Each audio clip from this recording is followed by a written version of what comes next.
Good morning, everybody.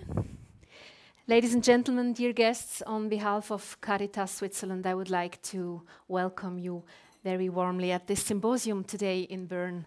My name is Nicoletta Cimino. I'm a journalist, and I will be your host the whole day. We will have a very rich symposium that will look at the problems of climate change and migration from various perspectives, and I'm very much looking forward to all our panelists and our guests who will give us their expertise on this very important matter. Some things before we start. So first of all, the whole symposium will be filmed. You see the camera here in the middle.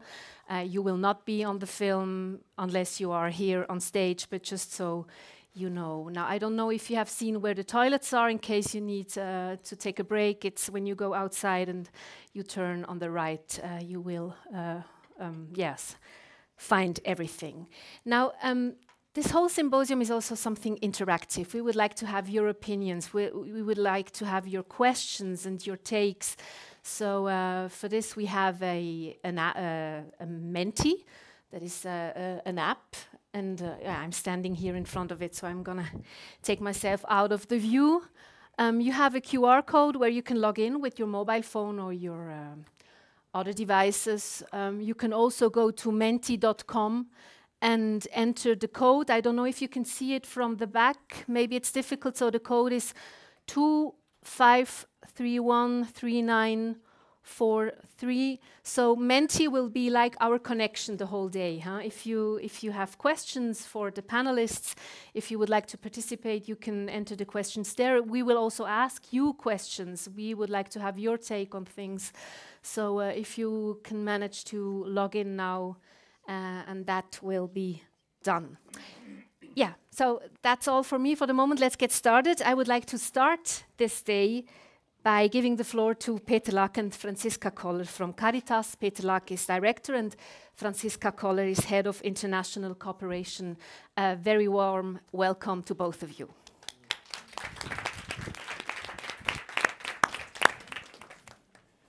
Good morning, everyone. Do I have to do something, or is the micro on? I think it should work. It's on? Yes, it's on now. I can hear it now. So, good morning, everyone, and a very warm welcome from my side, dear guests, dear participants, dear speakers, dear panelists.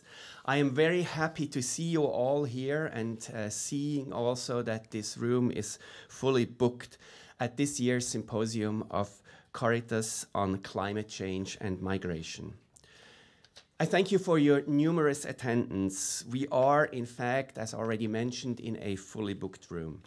This demonstrates really the interest, but also the relevance of today's topic. Addressing human-caused climate change is of critical and growing importance and to avoid its worst impacts, including on migration. So why did we at Caritas Switzerland plan this symposium? The symposium is an annual event of the IC section, and it's part of an event series of Caritas Switzerland, and it represents also a cornerstone of our engagement in climate action. Last year, we examined the role of NGOs in climate change adaptation in the first symposium. This year, we have chosen, as you have seen, the topic on climate change and migration because climate change is increasingly influencing migration outcomes and migration patterns. The urgency of the topic cannot be overstated. Let us say this here. With the symposium, we are excited to provide a platform for exchange of ideas and expertise on this crucial topic. So why is this topic then particularly important to Caritas Switzerland? Migration and climate have been strategic focuses for us already for decades. With long-standing experience in both areas, Caritas Switzerland combines efforts to effectively address climate-related migration with the means at our disposal. Our approaches are outlined also in a thematic paper, which you will find in the folder that has been given to you. For us, All these efforts are fundamental to combat poverty. And which is Caritas Switzerland's overarching goal since our foundation more than 120 years ago. In line with our, what we call a dual mandate, we want first to provide direct assistance and two, advocate for political change. So Caritas Switzerland is working towards climate justice to support those who are most affected by the climate crisis but are the least responsible. Just a few weeks ago, Caritas Switzerland published its annual development policy book. It's called Almanach Entwicklungspolitik, an almanac on development politics. And this year's edition is also dedicated to the topic of migration. The synthesis article by Franziska Koller is featured in the book, and you find it also in your folder. And of course, I hope I could also make you a bit curious about this almanac, so let me say it now. You can also get your own copy. Excuse me, you can also get your own copy of the almanac, of the book, outside during the breaks. So finally, it is the question, how is Caritas walking the talk? Caritas Switzerland also takes concrete steps for climate action at its institutional level. We developed a comprehensive sustainability strategy which covers ecological, economic, and social aspects. Through our CO2 reduction plan, we are committed to minimizing our emissions by 2030 at least. We are happy to provide you the sustainability strategy that you will also find outside at the info table in the coffee area. Today, let us seize together this opportunity to share, learn, and debate about addressing the climate crisis and its impacts on migration. Because future migration outcomes will be shaped by the success of our today's actions. And because today's topic is of such relevance, I want to thank, first of all of you for joining us here today. Then I also want to thank all that contributed to this event, be it speakers, but also our staff and the panelists. And then, last but not least, to Franziska Koller, who really initiated this series of the symposium. I also want to thank the Swiss Development Cooperation, SDC in particular, who is also present today, and for their support to this event. So I'm wishing you and us all fruitful, trend-setting discussions with a lasting effect. Have a good day, have good discussions. Thank you very much.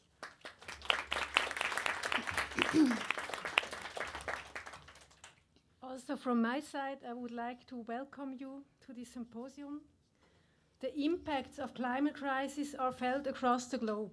However, we know that the countries that are least responsible for the climate crisis are particularly affected by the crisis, by droughts, floods, no longer habitable Earth. The main victims of the climate crisis are the marginalized people. Their human rights are being massively violated, livelihoods are threatened, pushing already vulnerable populations further into poverty. And despite the Paris Climate Agreement, the future of the Earth looks darker with the publication of every IPCC report. The climate scenarios gives rise to fears that migration will become an epochal phenomenon, and in few decades, entire island states will disappear, vast areas will no longer be habitable, large cities will sink into floods. Climate-induced migration has long since begun. Climate crisis does not only produce humanitarian crises, but also constantly reproduce new ones. And I think that we can hardly get used to the idea of entire countries being washed over. Our Atlantis of the 21st century is more than a myth. And the global north is clearly mistaken if it believes that people from the global south mainly migrate to the north. I would like to summarize the challenge on what we are talking today with a quote of Naomi Klein. She said, "Let's remember that when our politicians met in Copenhagen in 2009, they defined global warming of more than 2 degrees as threatening climate change. Now we are talking about 4 to 6 degrees of temperature rise. We are talking about big cities disappearing, whole countries being washed over, and this is not an invocation of the apocalypse. Rather, it is the overwhelming scientific consensus. And all that we have to do to make such prospects come true is nothing. Just keep doing what we are doing, business as usual." I personally strongly believe that the international cooperation must overcome the classical concepts and that we have to go one step further. An economy that underpins growth as a principle inevitably requires more resources to produce more goods for more people who demand more consumption. Our growth largely ignores the fact of a limited planet with limited resources. We see the world as a storehouse of raw materials that can be used for the development of our societies. However, the permanent and irreplaceable losses in the values of nature must be included in a full cost accounting. And we need a new economic indicator that takes sustainability and climate justice as basic principles. Some of us, above all the Club of Rome that is present here as well, have been further ahead in their thinking since 5 decades. And 50 years after the limit to growth, the topic has been voiced more and more prominently by leading social and economic scientists, medias, and even by the European Parliament. Global sustainability includes climate justice and means that every human being is granted the same right to emit carbon dioxide and to have an equal access to social and economic resources. We owe it to the Global South that people there can strive for sustainable growth, to overcome poverty, to prevent humanitarian crisis and climate-induced migration. And what does that mean for us in the Global North? You will not expect me to offer a solution to this fundamental conflict of modernity. But it is clear to me when I think on my children that we must find sustainable solutions, that there is no way around the end of growth, and that we cannot carry on as if nothing was wrong.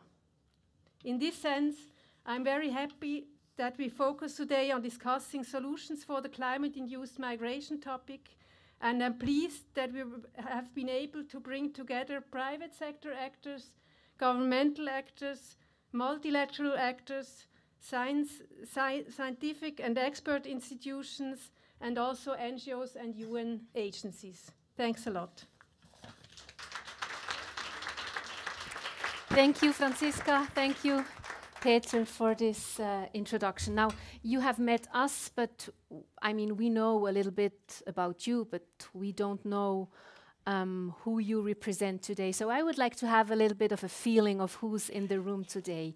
You don't have to introduce yourself, obviously. That would take too much time, but still, I would like to know who is here. So who is here for an NGO? People who are here for an NGO, please, could you just stand up? A lot of people from NGOs present today. Yeah, I mean, quite a few people. Thank you very much. Thank you. Who represents a donor organization? Who is here from the donor side? Marine? More people? Okay. Who is here from the private sector? Thank you very much. Science or academia? Who is here representing science or academia? Government? Who is here representing a government? Okay.